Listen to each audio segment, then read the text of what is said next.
अस्सलाम वालेकुम, hello and welcome to sports room. मैं हूं आपका मेजबान नजीबुल हसनैन और इस वक्त हमारे साथ हैं farmer fast bowler Abdul Rauf. Abdul Rauf से बहुत सारी चीजों पर बात करेंगे। रऊफ, आपको मेरी आवाज आ रही है? हेलो रऊफ, क्या आप मुझे सुन सकते हैं? मेरा ख्याल है कुछ साउंड में प्रॉब्लम हो रही है, तो हम रऊफ से आगे बात करेंगे।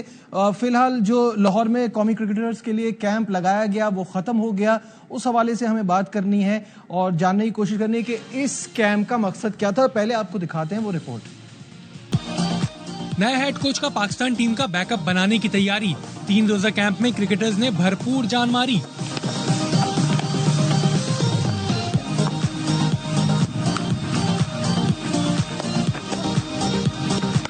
लाहौर में white ball head coach mic Hesson की निगरानी में 3 रोजा कैंप लगाया गया, जिसमें खिलाड़ियों ने मशकें की। कैंप में बैटिंग बॉलिंग के साथ फील्डिंग पर खास तवज्जो दी गई।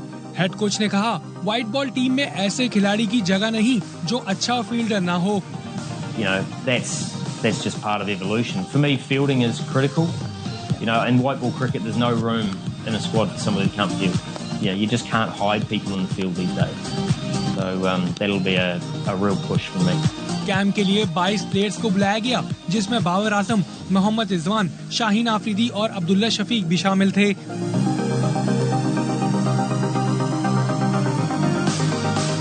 कैंप में पीएसएल में परफॉर्मेंस देने वाले मुस्तकबिल के सितारों को भी लोहा मनवाने का मौका दिया गया, जिसमें अली रजा, ख्वाजा नाफे, मेहरान मुमताज भी एक्शन में नजर आए।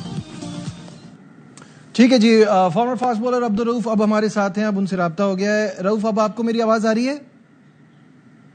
मेरा ख्याल है अब्दुल रऊफ से कुछ टेक्निकल प्रॉब्लम हो रही है और राब्ता उनसे नहीं हो पा रहा है। इस कैंप को लेके बहुत सारे सवाल उठ रहे हैं। ऑब्वियसली पाकिस्तान की अभी फौरन तो कोई सीरीज नहीं है और जो वाइट बॉल की प्लानिंग चल रही है, जिस तरह से टीम को आगे लेके जाना है, इस पे बहुत सारी चीजें चल रही हैं। सिलेक्शन कमेटी के ऊपर भी बहुत सारे सवालात उठ रहे हैं कि यही सिलेक्शन कमेटी आगे कंटिन्यू करेगी या इसमें चेंजेस आएंगे। कुछ बातें ये चल रही हैं कि अजहर अली आगे नहीं रह पाएंगे या असद शफीक की जगह नहीं होगी। अलीम डार पे ऑलरेडी बहुत ज्यादा क्रिटिसिज्म है, तो पाकिस्तान क्रिकेट पे बहुत सारे सवाल हैं। और अब अब्दुल रऊफ से एक बार फिर एक आखिरी बार ट्राई करते हैं। रऊफ, आपको मेरी आवाज आ रही है? जी आ रही है जी। तो रऊफ, जब बांग्लादेश और पाकिस्तान की सीरीज हुई, बहुत सारी आपकी ट्वीट्स में देख रहा था और आपको इस बात पे जरा ज्यादा नाराजगी थी कि एक ऐसी टीम जो कि यूएई से हार कर आई हुई है और उसके खिलाफ हम जो अभी जो सुपरस्टार्स खिला रहे हैं वो भी नहीं खिलाने चाहिए थे और ज्यादा और मजीद लड़कों को मौका देना चाहिए था। क्या ये सही बात है? जी बिल्कुल, क्योंकि देखें कि आपने जो आपके यंगस्टर्स हैं जो डोमेस्टिक में परफॉर्म करते हैं, जो आप जिन्होंने अभी पीएसएल में परफॉर्म किया, जो पूरा साल इस इंतजार में रहते हैं कि कोई वीक टीम आएगी, हमें उसके खिलाफ चांसेस वगैरह मिलेंगे, तो उनको कब चांस मिलेंगे? अगर एक जब आपके होम ग्राउंड पे मैचेस हो रहे हैं, होम क्राउड के सामने हो रहे हैं, तो अगर आप अपने यंगस्टर्स को वहां भी चांस नहीं देंगे, और फिर उससे सबसे बड़ी चीज ये है कि जो आपके पास में परफॉर्मेंसेस क्या है, आपके पिछले 4 साल की क्या परफॉर्मेंस रही है, जिन बॉलर्स को आपने चांस दिया है इस सीरीज में। आप वर्ल्ड कप उठाकर देख लें, T20 वर्ल्ड कप देखें, आईसीसी की जो चैंपियन ट्रॉफी अभी हुई है जिसमें 4 दिन के बाद हम बाहर हो गए थे, जो अमेरिका में T20 वर्ल्ड कप हुआ उसमें हम पहले 2 मैचेस में शिकस्त खाकर बाहर हो गए, फिर न्यूजीलैंड की सीरीज, फिर ऑस्ट्रेलिया में जो टेस्ट सीरीज है, फिर वनडे सीरीज, और उसके बाद बांग्लादेश से यहाँ पे व्हाइट वॉश, फिर इंग्लैंड से सीरीज आ रहे हैं, फिर वेस्ट इंडीज से सीरीज बड़ा मुश्किल बराबर कर सके हैं। तो आप फिर उनको क्यों कंटिन्यूसली उनको चांसेस वगैरह देते जा रहे हैं? एक तरफ तो क्यों लिंगर ऑन करते जा रहे हैं? एक तरफ तो जिनको बिठाया उनके लिए इतना रोना गाना हो रहा है कि अब आप कह रहे हैं कि जो खेले वो भी नहीं खेलते। पहले तो मुझे ये समझ में नहीं आता कि हमें एक चीज ये डिसाइड कर लेनी चाहिए, और हम बार बार बोल बोल के थक गए हैं कि जब लोअर रैंक टीम्स आए तो आपके स्टार प्लेयर ना हो, तो फिर ये जो कुछ पेड, मैं तो कहूंगा पेड ही कहूंगा, कुछ कैंपेन्स चलना शुरू हो जाती हैं। कुछ फॉर्मर क्रिकेटर्स हैं, कुछ यूट्यूबर्स हैं जो शुरू हो जाते हैं कि बाबर के साथ नाइंसाफी हो गई, फिर यहाँ शाहीन को होना चाहिए था, रिजवान की भी बात हो रही है। इनकी जरूरत क्या है बांग्लादेश के खिलाफ? देखिए, ये फिर बेसिक इश्यूज है आपके क्रिकेट के, जो आपके फंडामेंटल इशू है, जिनको हल किए बगैर आपका क्रिकेट बोर्ड आगे बढ़ ही नहीं सकता। आप चाहे जो मर्जी कर लें, जब तक आपका ऊपर जो हाई अथॉरिटी से लोग बैठे हुए हैं उनको क्रिकेट की अवेयरनेस नहीं होगी, उनको नहीं पता होगा कि आगे लॉन्ग टर्म पॉलिसी किस तरह करनी है। जो आपका थिंक टैंक है, वो सिफारिशों पर बेस करेगा। जिस तरह अभी आपने 5 मेंटोर रखे थे यूजलेस, आपने उनको एक सिफारशी तौर पर कल्चर को फरोग दिया और उनको आपने ओबलाइज किया, और फिर फ्राम नोवेयर अब उनको आप कहते हैं कि हमें रिजाइन कर दें तो हम आपको अगले पैसे भी नहीं देंगे, और उस पर भी वो डटे हुए कि हमें हमारा बकाया जाए तो वापस करें तो हम रिजाइन करेंगे। इसी तरह का आपका थिंक टैंक है।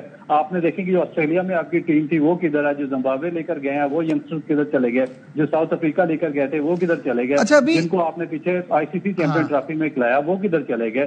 तो आपको तो पता अजीबो गरीब किस्म के फैसले कर रहे हैं जिनका ना कोई सारा ना पाऊं है। कोई कोच आता है वो अपनी मर्जी करता है, कोई सिलेक्टर आता है वो अपनी मर्जी करता है, ना इनको कोई पूछने वाला है ना इनको कोई बताने वाला है। अच्छा, अभी पहले हम, क्योंकि हम कैंप का टॉपिक निकला था, हमने पैकेज भी चलाया था, तो पहले उस पर हम बात कर लेते हैं। ये जो व्हाइट बॉल का कैंप लगा माइक हैसन की निगरानी में, इसका पर्पस क्या था आपके ख्याल में? देखिए, इसका पर्पज तो यही, जो आगे आपकी जो सीरीज है आने वाली, जो वेस्ट इंडीज के खिलाफ 3 आपके वनडे हैं और 3 टेस्ट मैच, 3 T20 मैचेस हैं, उनके लिए प्रिपरेशन करनी है। और उसके बाद फिर आपने जब नया कोच हायर किया है तो फिर वो जब भी आप किसी नए आदमी को कोच हायर करेंगे और स्पेशली जब फॉरेन कोच को हायर करेंगे तो उसमें फिर जो आपके जितने भी व्हाइट बॉल स्पेशलिस्ट प्लेयर्स हैं जिनको आप पहले पास्ट में खिलाते रहे हैं या अभी करंट खिला रहे हैं, जो आगे फ्यूचर प्रोस्पेक्ट होंगे, उनको वो डेफिनेट उसको वो इसमें वो चाहेगा कि उनको देखना चाहेगा और फिर आगे अपनी लॉन्ग टर्म पॉलिसी पे और अपने विजन पे वो काम करना चाहेगा। मेरा तो यही ख्याल है कि सिर्फ इस वजह से लगाया गया कि वो जितने भी आपके व्हाइट बॉल प्लेयर्स हैं वो उनकी स्क्रूटनाइज हो सके नए कोच के सामने। ठीक है। अच्छा, अब थोड़ी सी बात हम सिलेक्शन कमेटी के हवाले से भी कर लेते हैं। कल इस पे बहुत बात चल रही थी, अभी कुछ समझ नहीं आ रहा। अजहर अली, असद शफीक और अलीम डार की बात की जा रही है। ठीक है, अलीम डार को तो उसमें डालने पे ही बहुत सारे क्वेश्चन मार्क्स थे कि सिलेक्शन कमेटी में एम्पायर का क्या काम है। और बाकी जिन दोनों फॉर्मर प्लेयर्स की, फॉर्मर क्रिकेटर्स की मैं बात कर रहा हूँ, उनको तो मतलब उनका तो वैसा रोल भी नहीं था। बात तो ये कि वो जो सिलेक्शन हुई थी वो आकिब जावेद ने ही की थी। आज भी आकिब जावेद उस सिलेक्शन कमेटी का हिस्सा हैं अकेडमीज के साथ साथ। तो तब्दीली क्या आएगी अगर आप तब्दीली करना चाह रहे हैं कुछ? तो देखिए, इसका कुछ भी नहीं हो सकता। आपको जो सिस्टम है जब तक आप उसको जांचेंगे नहीं, जब तक इनसे आप इनको जवाबदेही ठहराएंगे और इनको क्वेश्चनेबल नहीं करेंगे, उस वक्त तक आपका सिस्टम आगे नहीं बढ़ेगा। आपने किसी ने आकिब जावेद से पूछा कि भाई जो आपने पीछे ब्लंडर्स किए हैं जिसकी वजह से पाकिस्तान आईसीसी चैंपियन ट्रॉफी के पहले 4 दिन में ही बाहर हो गया, जिसको 25 साल के बाद होस्ट कर रहा था इतना बड़ा इवेंट, और उसके बाद जो इतना बड़ा डिजास्टर हुआ है, जो हरकतें आपने की हैं गैरी क्रिस्टन के साथ या ग्लेस्पी के साथ, जिस तरीके से साजिश करके उनको निकलवाया, फिर कहां से आपने छलांग लगाई है, कभी आप हेड कोच बन गए, कभी बॉलिंग कोच, कभी मैनेजर, कभी वहां की अकेडमी में चले गए और फिर कभी सिलेक्शन कमेटी में चले गए। तो जब तक आप इनसे इन सवालों के जवाब नहीं देंगे तो फिर अगला बंदा भी आके इसी तरह के डिसीजन लेगा। उनको पता है कि हम जिस तरीके से मर्जी क्रिकेट बोर्ड पे चलाएं, जिस तरह मर्जी इसको यरगमाल बनाएं, जिसको जिस तरह मर्जी अपने मकासद के लिए इस्तेमाल करें, अपने जो इवल पर्पज है उसको जिस मर्जी तरीके से हम आपसे हल करवाएं, तो हमें तो कोई पूछने वाला ही नहीं है। जो क्या करें या तैयार करें, तो जब तक इनको आप पूछेंगे नहीं तो उस वक्त तक तो कुछ भी नहीं हो सकता आपका। अच्छा, अब एक बात चल रही है कि सिलेक्शन कमेटी के साथ साथ एक ऑब्जर्वेटरी कमेटी, नाम देखें बड़े अच्छे अच्छे सोच के लाते हैं, जिसमें सिकंदर बख्श फॉर्मर फास्ट बॉलर और सरफराज अहमद का नाम भी आ रहा है कि वो हो सकते हैं और वो नजर रखेंगे। तो मेरे हिसाब से आप क्रिकेट कमेटी को कोई भी नाम दे दें, वो रहती क्रिकेट कमेटी ही है। ये उसी तरह की कमेटी होगी जो कि टूथलेस होगी, पावर तो कोई होगी नहीं। जाहिर है जो सिलेक्शन कमेटी है वही है, तो उसके ऊपर ऑब्जर्वेटरी कमेटी इस तरह की कोई चीज बनाने की जो बातें चल रही है, क्या उससे कोई फायदा होगा आपके ख्याल में? मेरा नहीं ख्याल किसी भी किस्म का कुछ भी फायदा होगा, क्योंकि ये सिर्फ इनको ओबलाइज किया गया है। ये जो जिसकी कोई साजिश तगड़ी आ जाती है पीछे से, उसको ओबलाइज करने के लिए एक नई कमेटी, कभी ऑब्जर्वेटरी कमेटी हो जाती है, कभी सिलेक्शन कमेटी हो जाती है, कभी मेंटोर्स हो जाते हैं, कभी कोचेज हो जाते हैं, कभी मैनेजर बन जाते हैं, कभी असिस्टेंट मैनेजर बना जाते हैं, और डिफरेंट तरह के जो ओहदे हैं वो क्रिएट किए जाते हैं। यही तो मैं कह रहा हूँ कि जब वन मैन शो होगा तो इसी तरह के लोग ओबलाइज हो गए, इसी तरह की कमेटियां बनेगी। बस रंग वो जिस तरह एक बिल्डिंग है, बिल्डिंग का स्ट्रक्चर तो वही रहेगा, बेस उसकी वही रहेगी, मगर रोजाना हर महीने के बाद उसका रंगो रोगन ऊपर से चेंज करके या लोगों को बेवकूफ बनाने की कोशिश की जाएगी कि हमने फलाने को ले आया, उसकी जगह उसको ले आए, उसकी जगह उसको ले आए, मगर एंड से रिजल्ट तो वही निकलेगा। क्योंकि जब तक आप ये देखिए, ये सिस्टम ऐसे नहीं चलते। सिस्टम चलते हैं, आपको मेहनत करनी पड़ती है, आपको एजुकेशन लेनी पड़ती है, आपको एक विजन के साथ सिस्टम को आगे बढ़ाना पड़ता है, आपको लॉन्ग टर्म नीचे प्लानिंग करनी पड़ती है, आपको 20-25 साल नीचे ग्रास रूट पे आप वहां से काम करके ऊपर आए होते हैं, तो फिर आपको सारा जो है सिस्टम है आपके फिंगरप्रिंट्स पे होते हैं। फिर आपका एक स्ट्रॉन्ग गवर्निंग बोर्ड होना चाहिए जो आपसे क्वेश्चन पूछ सके कि भाई जो आपने ब्लंडर्स किए उनका आकर जरा गवर्निंग बोर्ड में बताया ना किस वजह से किए हैं। क्योंकि किसी की रात की जागीर तो नहीं है। पाकिस्तान की टीम में 25 करोड़ अवाम इससे डायरेक्टली एफिलिएटेड है, तो फिर उनको जवाब तो देना चाहिए ना। तो यहाँ पे तो कोई जवाब ही नहीं देता, बस इस तरह की कमेटियां बना के, इस तरह की सिलेक्शन कमेटियां बना के, इस तरह की टीमें बना के ये आपस में एक दूसरे को ऑब्लाइज कर रहे होते हैं। सही बात है। और साथ साथ किसी भी चीज में कोई कंसिस्टेंसी नहीं है। अगर आप देखें कि पहले वो चैंपियंस कप और उसका चैंपियंस T20 और पता नहीं क्या क्या, वो सब भी खत्म, मेंटोस भी खत्म, तो वो वहां पे इतना वक्त, पैसा, एनर्जी सब कुछ जाया किया और उसके बाद हासिल क्या हुआ? जी बिल्कुल, कुछ भी नहीं हासिल, क्योंकि हो ही नहीं सकता ना। कि आप देखेंगे इससे पहले वाब रियाज को ऑब्लाइज करते रहे, कभी इसको कोच लगा देते थे, कभी मैनेजर बना दिया, कभी असिस्टेंट मैनेजर बना दिया, कभी मेंटोर्स में लगा दिया, कभी सिलेक्शन कमेटी में बना दिया, कभी मेंटोर्स का ऊपर मेंटोर बना दिया। तो यानी कि आप ऑब्लाइज कर रहे हैं डिफरेंट लोगों को, जो आपके करीबी लोग हैं, आप उनको मुख्तलिफ तरीकों से उनका पैसा बनवा रहे हैं पाकिस्तान क्रिकेट से थ्रू। और जहाँ पर आपका असल पैसा देना चाहिए, जहाँ पे डिस्ट्रीब्यूशन ऑफ द वेल्थ होनी चाहिए नीचे क्लब लेवल पर, जो आपकी नर्सरी है, जो आपका ग्रास रूट है, जहाँ से आपको पूरा 99% आपका टैलेंट ऊपर आता है, वहां पर आप 1 रुपया भी स्पेंड नहीं कर रहे, और वो उसी तरह बेचारे वो बेयारा मददगार हैं। ठीक है, साथ ही रहिएगा रऊफ। ये छोटा सा कमर्शियल ब्रेक, कहीं मत जाइएगा, विल बी राइट बैक।